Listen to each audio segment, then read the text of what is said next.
दादी भगवान को कहते थे, धन्यवाद भगवान जी, आपने हमको अपनी धर्मपत्नी, हमारी धर्मपत्नी बहुत अच्छी थी, मेरे मन के अनुकूल है।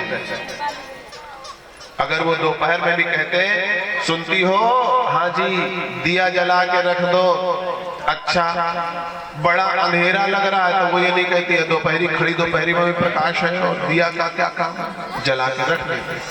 बिल्कुल पति के अनुसार जीवन जीने वाली कि कोई तो कारण होगा, कोई तो कारण होगा, कोई तो कारण होगा। जब चंद्रायण साधना कराते थे, प्राण प्रत्यावर्तन साधना कराते थे परम पूज्य गुरुदेव, तो शिष्यगण वरिष्ठ भाई लोग बहुत भूखे हो जाते थे, ऐसा बताते हैं। और वो माता जी से कहते थे, माता जी भूख बहुत लगी।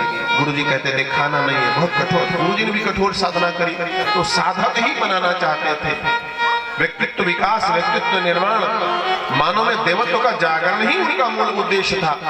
और जब शिष्य लोग भूखे हो जाए तो वंदनीय माता जी गाय का छाछ पिला देती थी। और जब गुरुदेव को पता चल जाए तो अनबन हो जाती थी वंदनीय माता जी से। सुना है एक एक दिन हो जाता था, माता जी से बोलते नहीं थे गुरु जी कि बच्चों को हमको देना चाहते हैं, बच्चों को देना चाहते हैं, आप उसमें क्यों बाधक बन रही है, क्यों बाधक बन रही है। कभी भी पति पत्नी लक्ष्य से विलग नहीं हुई है। कबीरदास जी धन्यवाद देते थे कि हमको मन अनुगामिनी मिली है, जो कहते हैं वही करते हैं, जो हम भगवान तेरा कार्य कर पा रहे हैं, तुम्हारा स्मरण कर पा रहे हैं। वही तुकाराम जी भगवान को प्रणाम करके कहते थे, भगवान बहुत बहुत धन्यवाद है, हमारी पत्नी हमारी बिल्कुल उल्टा मिली हुई है, एकदम नहीं सुनती है, जो जो कहते हैं उसके बिल्कुल उल्टा मिली हुई। बोलो यज्ञदेव भगवान की, गायत्री माता की, संत समाज की। संत तुकाराम की पत्नी एक दिन उपवास रही, उन्होंने कहा खाना रोज बनाते हैं, रोज खाते हैं, रोज बर्तन साफ करते हैं, आज खाना नहीं बनाएंगे। इधर देखो कि कितनी उंगलियां हैं, इधर देखो, ए बिटिया इधर देखो, ये कितनी उंगली है, एक कि अनेक। अच्छा, तो संत तुकाराम जी की पत्नी ने कहा आज गन्ना खाएंगे। और गन्ना वो मांगने गए, और मान लो हम आपके घर गन्ना मांग ले आए तो आप एक थोड़ी ना दोगे, पूरी फांदी दे दोगे, मुला मुला मोला। और संत तुकाराम लाद करके अपने घर पहुंचे। अब बीच में संजय भैया जो आए थे, संजय शर्मा जी छोटी बिटिया थी, अगर वो ऐसे हाथ कह दे बाबा एक दे दे, तो बाबा का न दे है, बाबा सर्र से निकाल के उनको देते हैं। अब ये लड़का मेरा छोटा सा है, ये बैठा हुआ, ये कहे बाबा एक हम हूँ, बाबा इनहू का एक। ऐसे ही बच्चे सब बाबा एक, बाबा एक, बाबा एक, बाबा एक, एक निकाल निकाल के फांदी की बार बार रस्सी कसे, फिर ढीली हो जाए, फिर कसे, फिर ढीली हो जाए, फिर कसे। घर पहुंचे तो अकेले बाबा तुकाराम अकेले गन्ना घर में घुसे। अब वो बढ़िया सुंदर बैठी थी, आज फांदी बल्ला रहे होंगे, खूब गन्ना खाएंगे, चुहर का ढोल ढेर लगाएंगे, आज खाना नहीं बनेगा। एक गन्ना देखा, गन्ना लेने गए थे, एक लेके आए, बोले मिले तो बहुत थे, ऐसे ऐसे बट गए थे, बोले बट गए तुम्हारी ऐसी तैसी, तुम्हारी जहाँ बुद्धि मंगत रहा है तहाँ छुआ लेके पहुंचे रहो, मिलो जब से तो हमारी जिंदगी खराब कर दे हो, लेके गन्ना दे देना। गन्ना तो अरली था, मुलायम था, एक ही मार पाई से दो हो गया। जब दो हो गया तो दोनों गन्नों को सिरों को पकड़ा संत तुकाराम जी ने और कहा भैया ये गन्ना दो हो गया है, तुमने हिसाब किताब बराबर किया कि चूसने वाले दो थे, गन्ना एक था, ये लो बड़ा वाला मोटा वाला तुम ले लो, ऊपर की पुलंगी वाला हम ले लेते हैं। उनकी पत्नी शर्मा गई। पत्नी का नाम क्या था मालूम है? आज तक हम को न मालूम है। क्यों? ऐसी पत्नियों का कौन याद करेगा जो पति को मारेगी? लेकिन पति का नाम, संत तुकाराम का नाम सबको याद है। तो वो भगवान को धन्यवाद देते थे, भगवान धन्य है आपकी कर्कशा पत्नी दिया, अगर ज्यादा सुंदर दिया होता या मनोनुकूल दिया होता तो मोह में ग्रस्त हो जाते। जैसा मिला है सोई प्रसाद हम सिर धरी लेवा, 100% यहाँ कोई अच्छा नहीं है भगवान को छोड़कर। तो जब सृष्टि ही अपूर्ण है तो अपूर्णमा अपूर्णता में पूर्णता का भान करते चलो। साथ साथ करते चलो, हमारा घर सुधरे, हमारा परिवार सुधरे, बच्चे सही रास्ते पर चले, कोई नशा न करे, सब आदर्शों को लेकर के चले, घर में पूजा पाठ हो, ऐसे प्रयत्न होते रहने चाहिए। इसीलिए श्रीमद् प्रज्ञा पुराण कथा कही जा रही है। सुधरे हमारा परिवार, परिवार मेरी बहनों, सुधरे हमारा परिवार,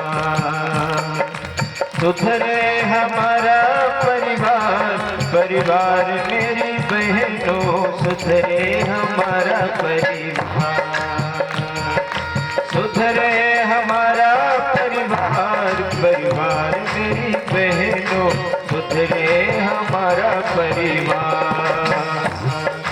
करना है जग का सुधार, सुधार मेरी बहनों, करना है जग का सुधार, करना है जग का सुधार, सुधार मेरी बहनों, करना है जग का सुधार। सुधरे हमारा परिवार, परिवार मेरी बहनों, सुधरे हमारा परिवार, सुधरे हमारा परिवार, परिवार मेरी बहनों, सुधरे हमारा परिवार। ताली बजाते हुए तुम्हें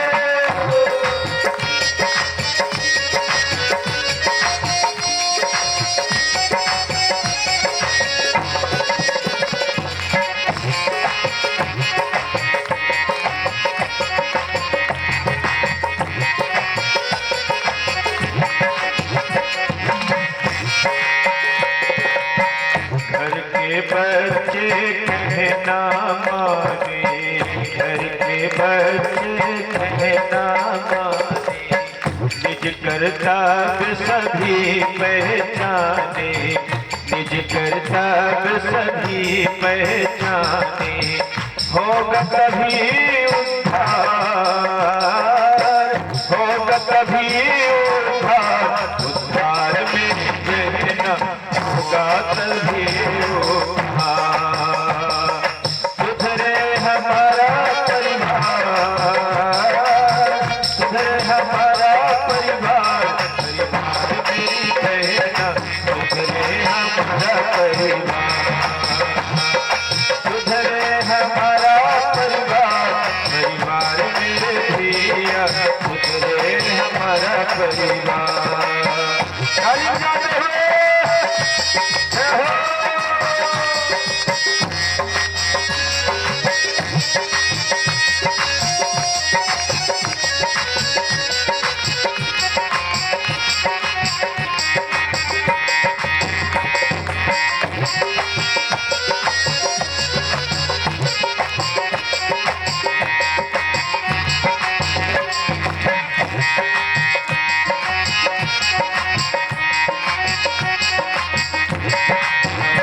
चलाओ, सबको अच्छी, सबको अच्छी राह चलाओ,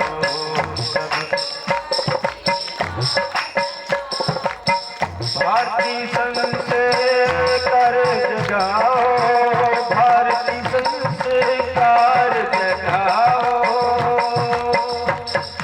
तुमसे ही होगा सुधार, सुधार मेरी बहना, तुमसे ही होगा सुधार, सुधार मेरी बहना, तुमसे ही होगा सुधार, तुमसे ही होगा सुधार, सुधार मेरी बहना, तुमसे ही होगा सुधार। सुधरे हमारा परिवार, सुधरे हमारा परिवार, परिवार मेरी बहना, सुधरे हमारा परिवार। सब लोग ताली बजाते हुए देखिए कितना अच्छा लग रहा है जब आप लोग हाथ ऊपर उठा के ताली बजाते हैं। जब हम कहते हैं तो हाथ ऊपर उठा लेते हैं, और जब हम गाना शुरू करते हैं तो फिर नीचे बजाने लगते हैं। लगता है घर में बहुत काम पड़ जाता है, इसलिए आप लोग के हाथ ज्यादा उठ नहीं रहे। दोनों हाथ उठाइए। सुधार मेरी बहना, सुधार मेरे भैया, सुधार मेरी बहना, सुधार मेरे भैया, सुधरे हमारा परिवार, सुधार मेरी भैया, सुधरे हमारा परिवार, सुधरे हमारा परिवार, सुधरे हमारा परिवार, सुधरे हमारा परिवार, सुधरे हमारा परिवार।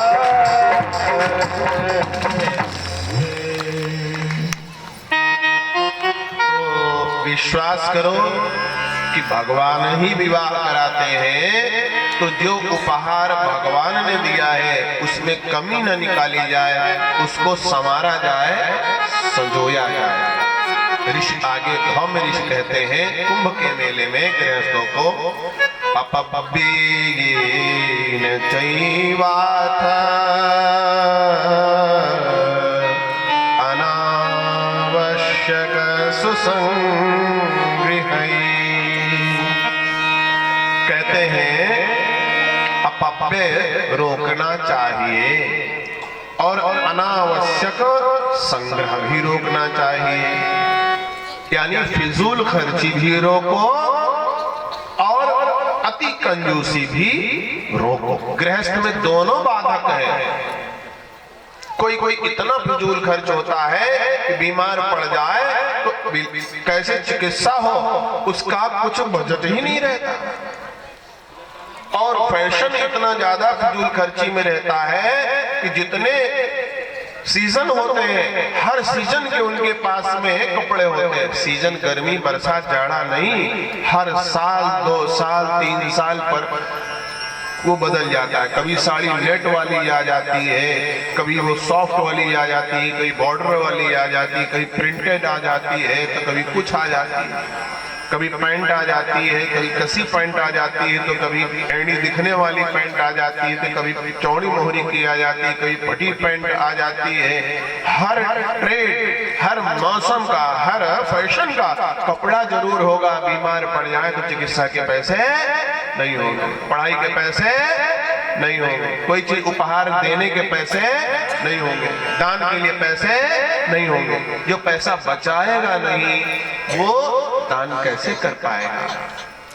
आमदनी 1 रुपया और खर्चा 2 रुपया, आमदनी 98 खर्चा रुपया। एक मूवी ही आई थी बहुत पुराने जमाने में, आमदनी 98 खर्चा रुपया।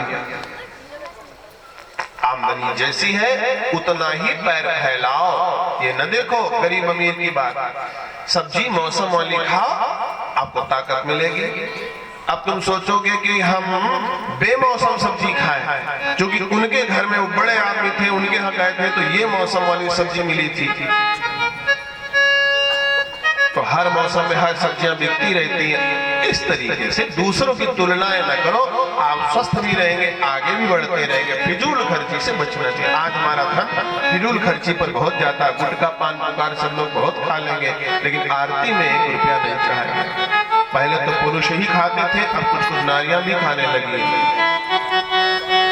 लखनऊ तरफ बहुत नारियां खा रही हैं, क्या बताएं आपको। 50-50 रुपए की एक नारी, एक पुरुष गुटखा खा जाता है। आमदनी होए ना होए तो गुटखा जरूर खाया जाना है, नशा जरूर किया जाना है। एक तो मुंह के कैंसर हो रहे हैं, तमाम प्रकार की बीमारियां हो रही, समझ में नहीं आता। शुरुआत में ये नशे आ जाते हैं, बाद में जाते नहीं है। इनको पहले से ही हम लोगों को दूर रखना चाहिए। तो फिजूल खर्ची रोको। आपको लगेगा कि नहीं हम 2 रुपए दान करेंगे, 2 रुपए दान करेंगे, तो 10 रुपए में 8 बचे ना, 2 दान में चले गए। 2 रुपए पढ़ाई पर जाएंगे, 6 बचे, 2 रुपए हम इमरजेंसी में रखेंगे। तो इस प्रकार से फिजूल खर्ची से आप रुके रहोगे, रुके रहोगे। दूसरा, कंजूसी भी अधिक नहीं करनी चाहिए। मितव्ययिता जरूरी है, लेकिन कंजूसी कोई अच्छा स्वभाव नहीं होता। पैसा रोको, लेकिन जहां जरूरत है वहां खर्च भी करो। हम देखते हैं कई बार पैसा लोग खर्च नहीं करते और बाद में सब छोड़ छाड़ चले जाते हैं। और बड़ी तारीफ करते हैं। हमारी तो तनख्वाह पूरी बच ही जाती है, जो गन्ना बोया है वहीं से केवल हमारा खर्चा चलता है। या 3 प्लॉट है, 1 प्लॉट से ही खर्चा चलता, 2 प्लॉट का इनकम तो हम बचा ही लेते हैं। दूसरा कहता है तुम क्या बचाते हो, मैं ऐसा करता। 3 कंजूस थे और देशी घी की बात चल रही थी। यहाँ देशी घी बहुत बढ़िया मिलता था, जिनके यहाँ भोजन करते हैं रोज बैठते थे, आज कहाँ बैठे हैं। 600 रुपये किलो है। कहाँ 600 रुपये? यह बतावत है। नहीं है तो महंगा। 1000 रुपये किलो लखनऊ में मिलता है, 800 में। हाँ मान रहे, बढ़िया देशी घी, हर चीज सब सुंदर। तो देशी घी कौन खाता है, कौन बचाता है? बोले हमारे यहाँ देशी घी, पौआ भर देशी घी, 1 पाव देशी घी हमारे यहाँ 1 साल चलता है। बोले खवैया के लोग हैं, बोले 7 लोग। 1 पाव देशी घी कैसे खाते हो? बोले रोटी चुपड़ के खाते हैं, दाल में भी डालते हैं, सब्जी में भी डालते हैं। 7 लोग? हाँ 7 लोग। दाल में भी डालते हो, सब्जी में भी डालते हो, रोटी भी चुपड़ते हो, और 1 पाव घी तुम्हारा साल भर चल जाता है। कैसे?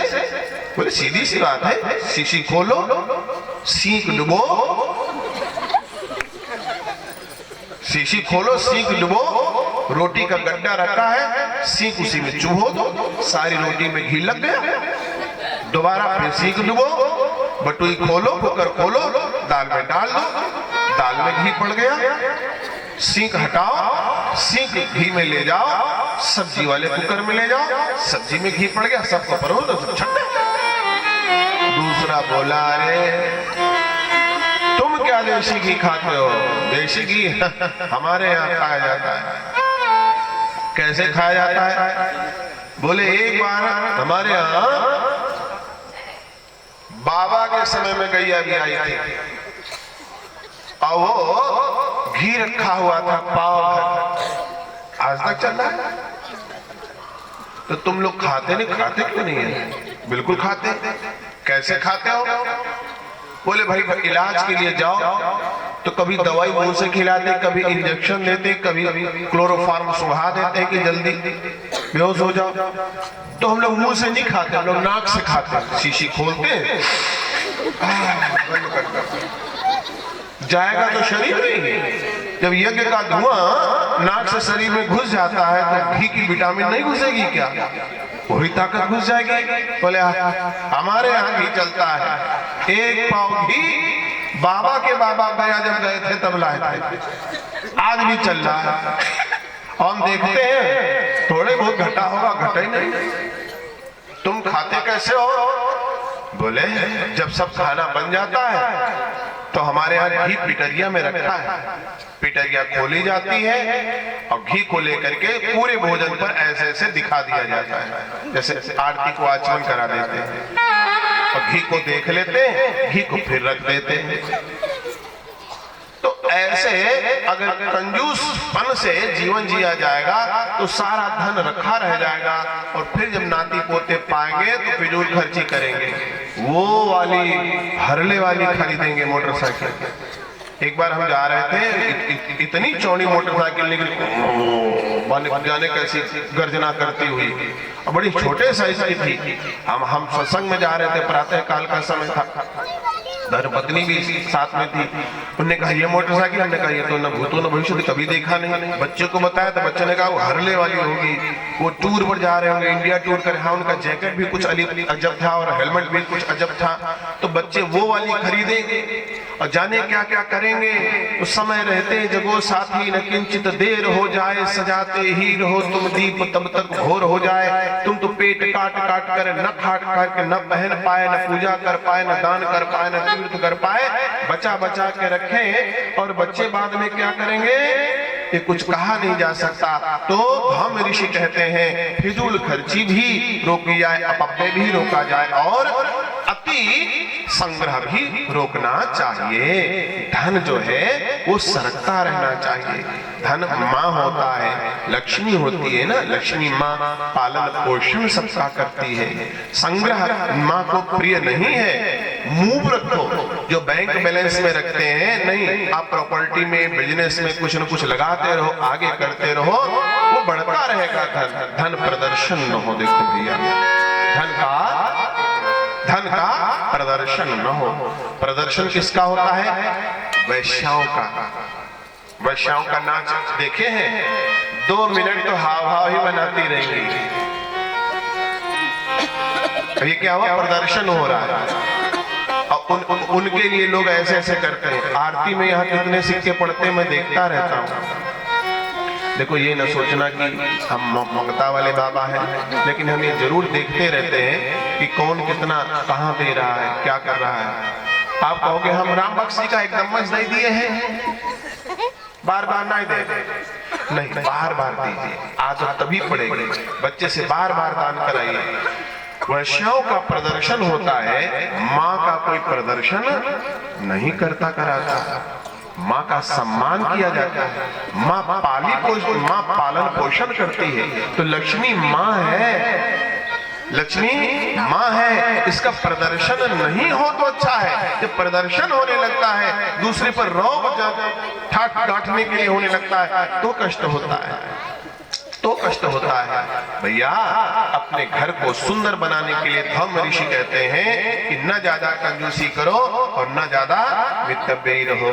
बहनों की संख्या अधिक बैठी थी, तो धम्म ऋषि ने फिर नारी जागरण के विषय में बोलना शुरू कर दिया और कहा, नारी अपने आप को कम न आके सबसे पहले नारी का ही सम्मान किया गया है। यत्र नारास्त पूजन्ते रमन्ते तत्र देवता।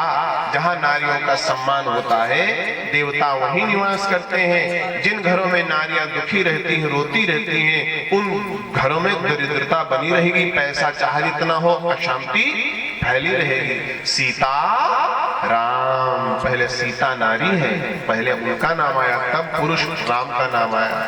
राधे श्याम, पहले राधा जी का नाम आया, पहले नारी का नाम आता है। उमा शंकर, शिव जी का नाम बाद में है, उमा मैया का नाम पहले है। नारी फर्स्ट, लेडी फर्स्ट, नारी का पहले सम्मान किया जाए। नारी अबला नहीं सबला है। विनोबा भावा कहते थे, नारी महिला नहीं, अब महिला है, धरती को हिला देने वाली है। नारी कहाँ जा रही है? अभी जब हमारा ऑपरेशन सिंदूर हुआ, तो नारियों ने ही जाकर के गाल बजा दिया पाकिस्तान का, पुरुषों का नंबर ही नहीं आया। तो नारियां के लिए परम पूज्य गुरुदेव कहते हैं, जागो, अपने को पहचानो। दुनिया आगे बढ़ती जाए, रहे क्यों पीछे नारी रे, रहे क्यों पीछे नारी रे, रहे क्यों पीछे नारी रे। दुनिया आगे बढ़ती जाए, रहे क्यों पीछे नारी रे। दुनिया आगे बढ़ती जाए, रहे क्यों पीछे नारी रे। दुनिया आगे बढ़ती जाए, रहे क्यों पीछे नारी रे, रहे